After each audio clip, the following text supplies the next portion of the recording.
Bonjour à tous, il est 7 h et bienvenue dans Bonjour Omerta. Alors que la France est au cœur de l'actualité internationale, Charles d'Anjou et Béatrice Rosen reviennent sur l'urgence des problèmes internes à régler en France. Éducation, patrimoine, identité, les enjeux restent les mêmes depuis la réalisation de cet entretien il y a presque un an. Je vous souhaite un très bon visionnage.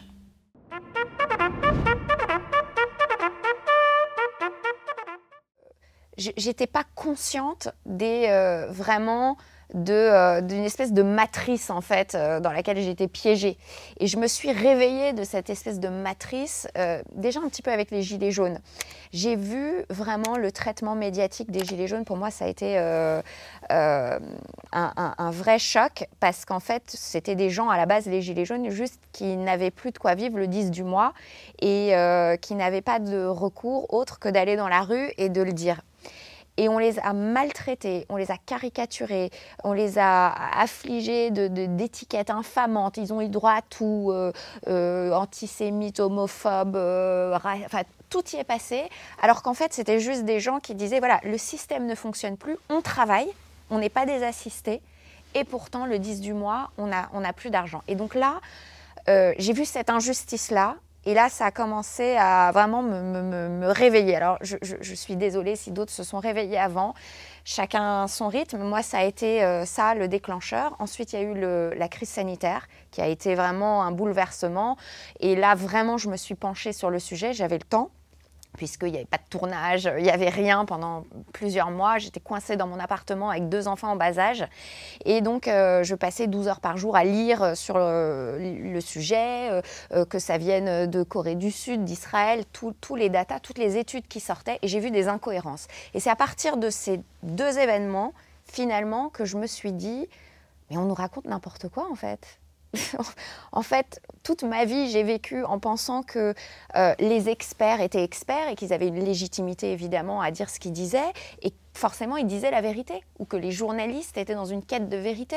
Et en fait, dans ces 2 événements, j'ai réalisé qu'on était plus proche parfois d'une propagande que d'une recherche de la vérité, et que la charte de Munich, en fait, elle a été mise à la poubelle, que la déontologie, quand j'ai vu des médecins venir à la télévision dire que greffer un non-vacciné, c'était gâcher un organe, mais ça condamnait à mort des gens, en fait, de dire ça. Ou faut-il réanimer une catégorie de la population, en l'occurrence les non-vaccinés. Je vous jure, je n'en croyais pas mes yeux. Je me disais, il faut me pincer, je vais me réveiller de ce cauchemar. Voilà, on n'est pas dans cette société-là. Voilà, c'était un cauchemar. Donc ça m'a réveillée, ça m'a fait sortir de la matrice. Et à partir de là, ça a été très difficile pour moi de continuer à faire comme si de rien n'était. Parce que j'étais sortie de l'insouciance, du déni, enfin peu importe comment vous voulez l'appeler. Mais il y a encore des gens qui y sont et qui n'ont pas envie d'en sortir, parce qu'une fois qu'on en sort, c'est comme le dentifrice qui sort du tube, on ne peut plus... Ou alors, moi j'avais besoin de pouvoir me regarder dans la glace, donc je ne pouvais plus vivre comme avant.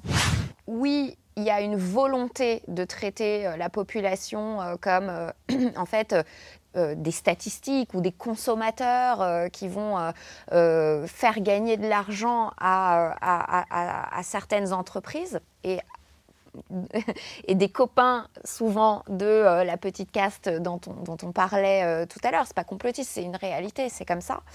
Mais il y a aussi un écroulement du niveau, je trouve, des politiciens, et il y a un manque de vision. En fait, il n'y a pas de vision globale du monde. C'est quoi le projet pour la France? C'est quoi le projet? Pourquoi collectivement on n'a pas... c'est ça un bon leader, c'est quelqu'un qui emmène un pays vers quelque chose, qui transcende les gens, qui leur donne envie d'appartenir à un groupe, à une nation et d'aller vers un projet. Mais là, c'est quoi le projet? Il n'y a pas de projet. Ils n'ont pas de vision, à part un enrichissement personnel pour certains et une vision délirante d'une globalisation, d'une mondialisation extrême pour d'autres. C'est quoi? Il n'y a pas d'autre vision que ça, en fait. Et ce que je déplore, c'est qu'il y a une instrumentalisation des crises qui sont réelles Évidemment qu'il y a un changement climatique, mais de toute façon, il y en a toujours eu. Évidemment qu'il y a un changement climatique. Évidemment qu'il y a des défis, il y a des guerres, il y a des épidémies. Évidemment que tout ça existe vraiment. Il ne s'agit pas de nier les crises, mais je trouve qu'elles sont instrumentalisées à des buts parfois avec lesquels je ne suis pas d'accord. Voilà. Vous êtes maman de 2 enfants. C'est une thématique qui vous tient particulièrement à cœur. On sait qu'il y a depuis 30 ans une baisse du niveau scolaire, que les enfants aujourd'hui sont livrés à la pornographie sur Internet, à aussi la pédocriminalité, sont devenus des proies, des victimes, beaucoup plus qu'ils ne l'étaient il y a 50 ou 60 ans. Est-ce que pour vous, on peut encore, et si oui, peut-être comment, sauver nos enfants? Il faudrait tout reprendre à zéro, je pense. Détruire l'école, c'est vraiment un crime. Détruire le niveau scolaire, c'est un crime parce qu'en fait, ça condamne un pays tout entier. À l'époque, on disait, bon, la France n'a pas de pétrole, mais elle a des idées. Mais les idées, elles ne viennent pas toutes seules. Elles reposent sur des générations de gens éduqués, de gens spécialisés dans tel ou tel domaine technologique. En fait, elles reposent sur le patrimoine intellectuel d'un pays. Si vous tuez l'école, vous anéantissez le patrimoine intellectuel du pays. Et j'ai l'impression qu'ils sont en train, avec la politique qui est menée depuis un certain temps maintenant, de détruire tous les types de patrimoine. Donc le patrimoine intellectuel, mais le patrimoine architectural français, le patrimoine... tout ce qui est matériel et immatériel est en train d'être détruit en France. Et franchement, c'est très, très inquiétant. Et je pense qu'il faudrait tout reprendre à zéro.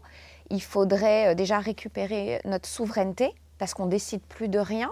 Et ce sont des technocrates, en fait, au Parlement européen ou des commissaires nommés pour lesquels on n'a pas voté, qui décident, en fait, de notre vie quotidienne et de l'avenir de notre pays. Et je pense qu'il faut que les gens en prennent conscience. Beaucoup en ont conscience, mais pas suffisamment. En fait, le réveil ne va pas assez vite.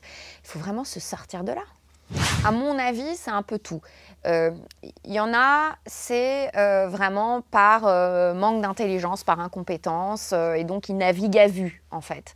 D'autres, il y a vraiment cette volonté de mondialiser, de faire une espèce de gouvernance mondiale, de créer toutes ces instances supranationales qui sont, encore une fois, pas complotistes, mais l'OMS, c'est quoi? C'est bien une instance supranationale. L'Union européenne, pareil. L'ONU, l'OTAN, tout ça, ce sont des instances supranationales. C'est bien quand il y a un équilibre, quand elles sont là pour défendre les peuples, pas pour les soumettre et pour les forcer à faire des choses qu'ils n'ont pas envie de faire. Et malheureusement, c'est ce qui est en train de se passer. Et je pense qu'il y a une dernière catégorie de dirigeants qui ne sont pas dans l'incompétence ni dans l'idéologie, qui sont tout simplement dans l'enrichissement personnel et dans l'opportunisme. Et ils surfent, comme je le disais tout à l'heure, sur des grandes crises pour créer des nouveaux marchés et dont leurs copains ont tout d'un coup des startups sur ces nouveaux marchés. Et donc c'est un petit peu un cercle fermé parce qu'eux, ils vont faire des législations qui vont privilégier ces nouveaux marchés détenus par leurs copains qui ensuite ou financeront leur campagne ou renverront l'ascenseur quand ils sortiront du public pour pantoufler et puis pour aller dans le privé faire un petit tour, pour retourner ensuite dans le public. Vous voyez, c'est une espèce de cercle qui se tient en fait. Donc il y a aussi cette catégorie-là et on le voit. On voit qu'ils sont tous recasés, recyclés à l'infini. Et ça aussi, c'est insupportable, franchement. Tout ce que vous dites, est-ce que la voix que vous portez, est-ce que c'est une voix qui a sa place dans la sphère médiatique, en particulier mainstream? Vous avez été longtemps dans l'équipe de Cyril Hanouna sur TPMP, et ce qui faisait un petit peu la force de cette émission, c'était justement peut-être un débat quand même assez nourri. C'est d'ailleurs ce qui lui a été reproché, c'est ce qui lui est toujours reproché. Est-ce qu'on peut dire ce que vous dites dans la sphère médiatique mainstream, ou est-ce qu'on est finalement le seul espace de liberté pour pouvoir s'exprimer, c'est Internet aujourd'hui? Oui, je pense que les médias alternatifs sont vraiment l'avenir s'ils ne sont pas censurés, et c'est pour ça qu'ils veulent les censurer. Ce que je dis là, ce que je viens de dire, c'est pas, c'est juste un constat. C'est pas c'est pas fou. J'ai l'impression moi que c'est plutôt banal ce que je suis en train de dire. Mais effectivement, dans les médias mainstream, on ne peut pas tenir, je pense, ce genre de propos. Alors on vous le dit pas comme ça, mais où on vous invite pas, où voilà, on vous coupe, enfin, c'est très compliqué et c'est dommage parce que vraiment, je pense que du coup les médias ont une vraie responsabilité dans la situation actuelle d'invisibiliser, de bêtifier le débat, de le rendre totalement binaire et caricatural et de ne pas laisser le champ de la réflexion s'exprimer, juste de faire des constats. Dès qu'on fait le moindre constat, on a une étiquette infamante selon fasciste, oui. Voilà, complotiste, réactionnaire, enfin peu importe ce que c'est. Alors que la vie est faite de nuances et de débats et on peut parfois se convaincre et avancer ensemble. Et donc c'est dommage de censurer l'espace public finalement, sans le dire. Alors c'est pernicieux, ils ne le disent pas, mais bon. Il faut absolument que les gens prennent conscience de ça et que finalement le multiculturalisme mène soit à l'uniformisation totale de tout, ce qui est dommage. Justement, c'est paradoxal de dire qu'on veut de la diversité pour finalement tout uniformiser.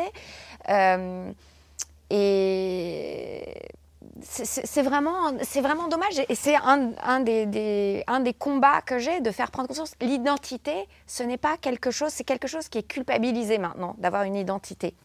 Mais finalement, l'identité, ce n'est pas quelque chose qui enferme, contrairement à ce qui est dit. C'est comme un échafaudage.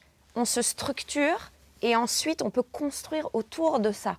Et plus tard dans sa vie, on peut changer. Mais renier l'identité, ça mène à la confusion. Les enfants ont besoin de structure pour grandir. Donc ils ont besoin quelque part d'une identité de base qui pourront ensuite avoir la liberté de modifier, de sculpter, de nuancer. Mais je ne sais pas, je ne comprends pas du tout cette guerre contre l'identité qui est en fait, c'est pas tout négatif l'identité. C'est bien, ça structure. Vous disiez tout à l'heure que vous êtes échappé de la matrice. Comment ça se passe après quand on s'échappe? Est-ce qu'on est confronté à des difficultés particulières? Comment on rebondit aussi sur le plan professionnel, etc. Combien ça coûte de sortir de la matrice? C'est un luxe. C'est vrai, c'est un luxe de sortir de la matrice parce que une fois que vous dites plus les choses qu'on attend de vous, vous travaillez, vous avez du mal à travailler, vous avez du mal à, il y a du rejet, il y a des gens qui ont peur que ça déteigne sur eux. Donc il y a une forme de stigmatisation. Donc oui, effectivement, il faut pouvoir l'assumer.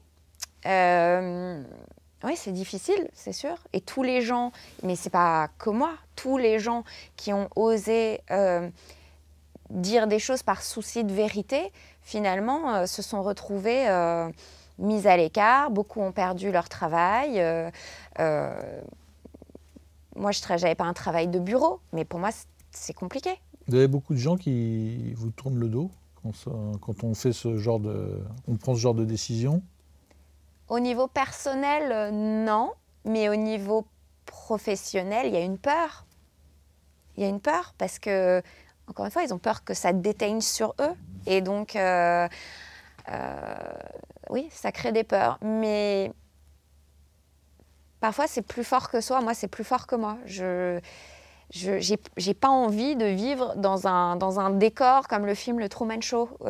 J'ai pas envie de me mentir à moi-même, en fait. Donc, ça commence là. Ça commence avec soi-même, avec une cohérence avec soi-même. Voilà. Et ensuite, donc oui, c'est compliqué, mais je ne suis pas la seule et je ne suis pas dans la pire situation. J'avais bien géré ma vie avant Donc pour l'instant, ça va.